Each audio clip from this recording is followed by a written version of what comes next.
Hello my dear friends, welcome to Lucky Education. और आज हम देखेंगे लेक्चर नंबर 2, क्लास 11th की geography, India physical environment, chapter number 6 soils हम discuss कर रहे हैं।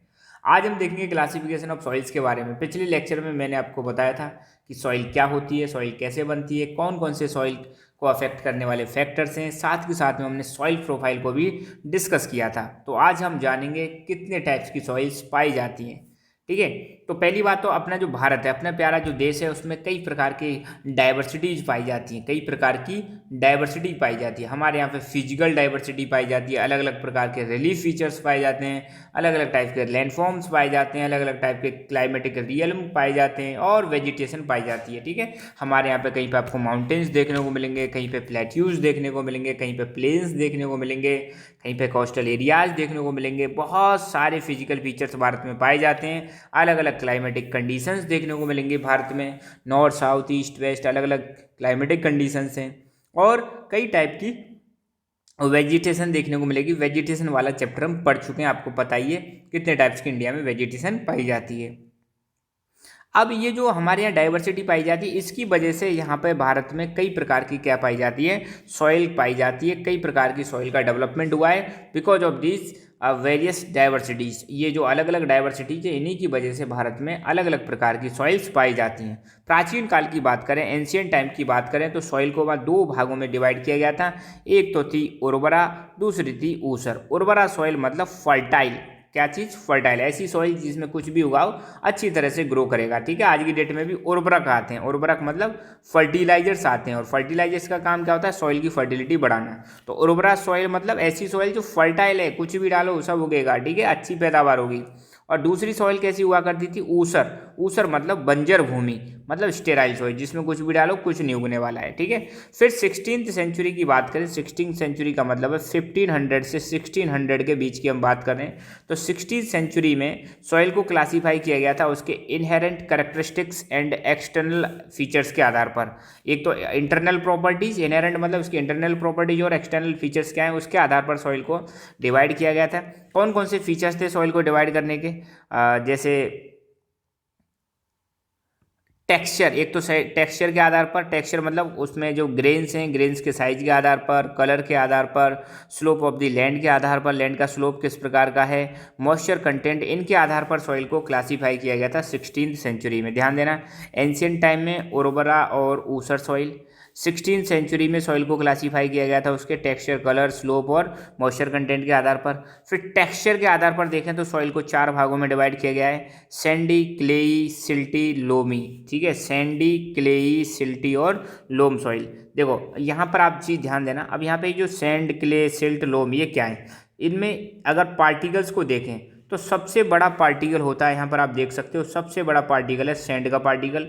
उसके बाद पार्टिकल होता है आपका सिल्ट का पार्टिकल, और सबसे छोटा पार्टिकल होता है क्ले। क्ले का पार्टिकल जो होता है बहुत ही फाइन होता है, बहुत ही मुलायम होता है, और सैंड का जो पार्टिकल होता है थोड़ा भारी होता है और इनसे सबसे बड़ा होता है। ठीक है। और सैंड से भी बड़ा होता है ग्रेवल। ठीक है, जो टुकड़े टुकड़े से होते हैं पत्थरों के से।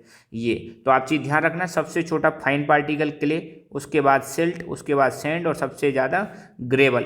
और इन तीनों चीज़ों को मिला दें, सैंड, सिल्ट, क्ले, इनको मिला दें तो बन जाएगा लोम। ठीक है। तो लोम क्या होता है? Mixture of clay, salt, sand और सिल्ट। तो टेक्सचर के आधार पर सॉइल को बांटा गया सैंडी, क्लेई, सिल्टी और लोमी सॉइल के आधार पर। यहाँ पर देख सकते हो, ये अलग अलग पिक्चर्स दिखा रखी हैं। ये लोमी सॉइल, ग्रेवल, सैंड और क्ले। कलर के आधार पर देखें तो सॉइल रेड, येलो और ब्लैक, तीन प्रकार की सॉइल है। और आज़ादी के बाद से ही इंडिया में हमारे साइंटिफिक सर्वे कंडक्ट किए गए सॉइल को लेकर, सॉइल की स्टडी को लेकर कई प्रकार के साइंटिफिक सर्वे कंडक्ट किए गए हैं भारत में। तो सबसे पहले सॉइल सर्वे ऑफ इंडिया, जिसको स्टेब्लिश किया गया था 1956 में, इन्होंने एक कॉम्प्रिहेंसिव स्टडी की सॉइल की। कहाँ पर?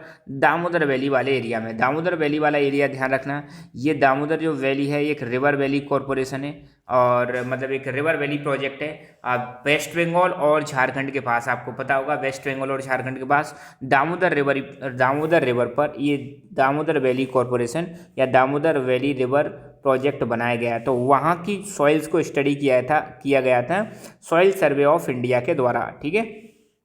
फिर national bureau of soil survey and the land use planning an institute under the control of Indian council of agriculture research, जिसको हम शॉर्ट में बोलते हैं ICAR, did a lot of studies on the Indian soils. ध्यान देना, ये दो institutes, the national bureau of soil survey and the land planning an institute, ये दो इंस्टीट्यूट जो कि ICAR के अंदर आते हैं, Indian council of agriculture research के अंदर आते हैं। इन्होंने बहुत सारी स्टडी की किस पर, इंडियन सॉइल्स के आधार पर। फिर स्टडी के आधार पर इन्होंने क्या किया, इंडियन सॉइल्स को क्लासीफाई किया। इंडियन सॉइल्स को क्या किया इन्होंने, क्लासीफाई किया। किसके आधार पर, on the basis of nature and character as per the United States department of agriculture soil taxonomy. ध्यान देना, यूनाइटेड स्टेट्स का एक डिपार्टमेंट है USDA, United States department of agriculture soil taxonomy.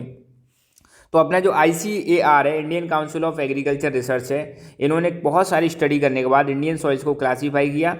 किसके आधार पर, US department of agriculture soil taxonomy, और इसको डिवाइड किया यहाँ पर 8 भागों में। एक तो इंसेप्टिसॉल्स, इंटीसॉल्स, एल्फीसॉल्स, वर्टीसॉल्स, एरिडीसॉल्स, उल्टीसॉल्स, मॉलीसॉल्स, अदर्स, ऐसे करके क्लासीफाई किया। भारत में जो सॉइल है इसको US के आधार पर इसको क्लासीफाई किया, जिसमें सबसे ज़्यादा जो परसेंटेज है वो किसका है, इंसेप्टिसॉल्स 39%, फिर उसके बाद है एंटीसॉल्स। तो दो चार नाम इसमें से याद रख लेना। इसके बाद अपना जो क्लासिफिकेशन है, जो जिसको हम पढ़ने वाले हैं, वो है ये क्लासिफिकेशन। तो on the basis of genesis, colour, composition and location. Genesis का मतलब होता है सॉइल के ओरिजिन के आधार पर, ठीक है, कलर के आधार पर, कंपोजिशन के आधार पर, लोकेशन के आधार पर इंडियन जो सॉइल्स हैं उसको क्लासीफाई किया गया 8 भागों में। एलुवियल सॉइल, यहाँ पे आप देखोगे जो प्लेन वाला रीजन है यहाँ पर पाई जाती है alluvial soil. Black soil, black soil आपको यहाँ पे देखने को मिलेगी डेक्कन प्लेट्यू वाले रीजन में। और ये सारी चीज़ें ना हम पढ़ चुके हैं, ये सेकंड वाला चैप्टर है, वहाँ पर मैं इन सारी चीज़ों को आपको पढ़ा चुका हूँ, डिटेल में पढ़ा चुका हूँ, बहुत डिटेल में। तो सेकंड वाला चैप्टर आप जरूर देखें जो इंडिया वाला है, उसको मस्त समझ में आएगा। फिर आगे बाकी जितनी भी चीज़ें वहाँ पर हम फिजिकल फीचर्स हम देख चुके हैं, ठीक है। तो एलुवियल सॉइल कहाँ पे पाई जाती है, प्लेन वाले एरियाज में पाई जाती है। ब्लैक सॉइल कहाँ पे पाई जाती है, डेक्कन प्लेट्यू वाले रीजन में पाई जाती है। रेड एंड येलो सॉइल, ये है आपकी रेड एंड येलो सॉइल, कौन सी है, रेड एंड येलो सॉइल। फिर इसके बाद है आपकी लेटेराइट सॉइल, आपकी लेटेराइट सॉइल मिलेगी यहाँ पर वेस्टर्न घाट के आसपास, ठीक है, लेटेराइट सॉइल जहाँ पे बरसात ज़्यादा होती है। एरिड सॉइल, ये है आपकी एरिड सॉइल, ठीक है ना। फिर सैलाइन सॉइल, पिटी सॉइल्स, ये आपको कोस्टल एरियाज में देखने को मिलेंगी। और फॉरेस्ट सॉइल आपको माउंटेनियस रीजन्स में आपको देखने को मिलेगी। ये सारी की सारी सॉइल्स हैं, ठीक है। जैसे यहाँ पे दिखा रखी है ब्लैक सॉइल, ये है आपकी black soil, red soil, alluvial soil, forest soil, arid soil, और ये आपकी लेटेराइट सॉइल। कई प्रकार की सॉइल यहाँ पे दिखा रखी है, इनको आप देख सकते हो, ठीक है ना। बाकी इनके बारे में डिटेल स्टडी नेक्स्ट वाले वीडियोज में हम देखेंगे। 4 सॉइल एक वीडियो में हम कवर करेंगे एटलीस्ट, ताकि मतलब 2 वीडियोज में इन सॉइल को कवर किया जा सके, ठीक है। सो आज के लिए इतना ही। Thank you so much, keep learning, keep enjoying and God bless you all.